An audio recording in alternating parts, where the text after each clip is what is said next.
কিভাবে লিখলে নাম্বার ভালো আসবে আজকে বলবো সেই সম্পর্কে। স্টেপ 1, কখনোই অপ্রয়োজনীয় কথা লিখবে না, মেইন পয়েন্ট লিখবে। যেটা প্রশ্ন আনসার হয়েছে, শুধু আনসার চাওয়া হয়েছে, শুধু সেটুকুই আনসার লিখবে। বেশি লিখলে বেশি নাম্বার, এটা টোটাল একটা রং ধারণা।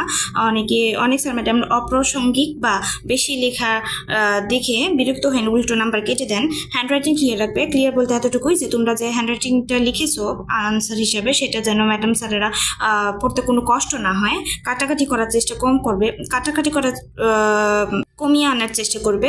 স্টেপ বা পয়েন্ট আকারে লিখবে। অনেক প্রশ্নের আনসার আছে, তোমরা স্টেপ বা পয়েন্ট আকারে লিখতে পারো। যেমন ফরাসি যুদ্ধের কারণ ফলাফল, নবাবের পতনের কারণ ও ফলাফল, ফরাসি বিপ্লবের কারণ ও ফলাফল ইত্যাদি তোমরা 5 স্টেপের বেশি লিখলে ভালো হয়, বা যে কোনো পার্থক্য তোমরা স্টেপ আকারে লেখার চেষ্টা করবে, এতে নাম্বার ভালো পাবে ইনশাল্লাহ।